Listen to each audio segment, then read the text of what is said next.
Assalamualaikum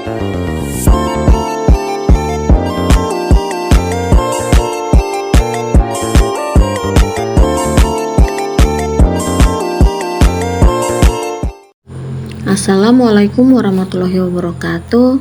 Di sini saya akan menjelaskan tentang materi saya yang berjudul strategi pembelajaran berbasis masalah. Salah satu strategi pembelajaran untuk menyeimbangkan kualitas proses adalah strategi pembelajaran berbasis masalah. Dilihat dari aspek psikologi belajar, SPBM didasarkan pada psikologi kognitif yang berasumsi bahwa belajar adalah proses perubahan tingkah laku.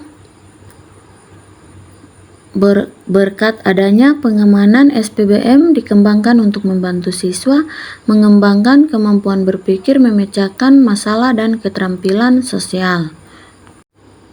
Yang berikut ada konsep dasar dan karakteristik SPBM. Landasan teori SPBM adalah kolaboratifme, suatu perspektif yang berpendapat bahwa siswa akan menyusun pengetahuan dengan cara membangun penalaran dari pengetahuan yang dimilikinya serta yang diperoleh dari interaksi dengan sesama individu maupun kelompok, sehingga dapat disimpulkan SPBM merupakan serangkaian aktivitas pembelajaran yang menekankan kepada proses penyelesaian masalah yang dihadapi secara ilmiah.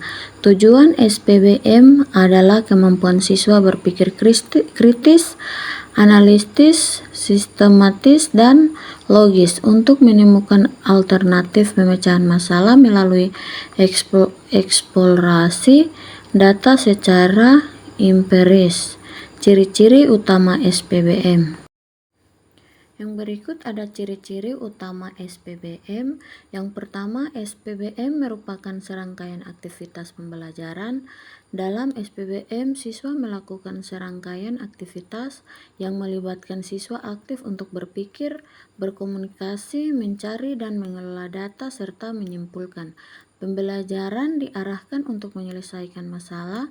SPBM dalam pembelajaran menetapkan masalah sebagai kata kunci. Masalah dibutuhkan untuk memulai pembelajaran. Pemecahan dilakukan dengan pendekatan berpikir secara ilmiah.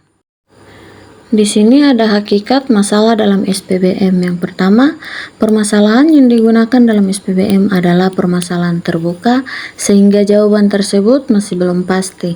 Hakikat masalah dalam SPBM adalah kesengajaan antara situasi nyata dan kondisi yang diharapkan, atau antara kenyataan yang terjadi dengan apa yang diharapkan, sehingga pembelajaran tidak bersumber pada buku saja, namun juga bersumber dari peristiwa dan pengalaman tertentu yang sesuai dengan kurikulum yang diterapkan. Yang berikut ada kriteria pemilihan bahan ajar. Yang pertama, bahan pelajaran yang harus mengandung isi atau permasalahan yang bersumber dari berita, video maupun sumber lainnya yang relevan. Yang kedua, permasalahan yang dipilih adalah permasalahan yang familiar dengan siswa. Yang ketiga, permasalahan yang dipilih merupakan bahan yang berhubungan dengan kepentingan orang banyak. Yang keempat, permasalahan yang dipilih harus mengandung tujuan dan kompetensi yang sesuai dengan kurikulum yang berlaku. Yang kelima, bahan yang dipilih sesuai dengan minat siswa sehingga merasa senang ketika mereka mempelajarinya. Ada 6 tahapan SPBM. Yang pertama, menyadari adanya masalah yang harus dipecahkan. Yang kedua, merumuskan masalah. Yang ketiga, merumuskan hipotesis. Yang keempat, mengumpulkan data. Yang kelima, menguji hipotesis. Yang keenam, menentukan pilihan penyelesaian.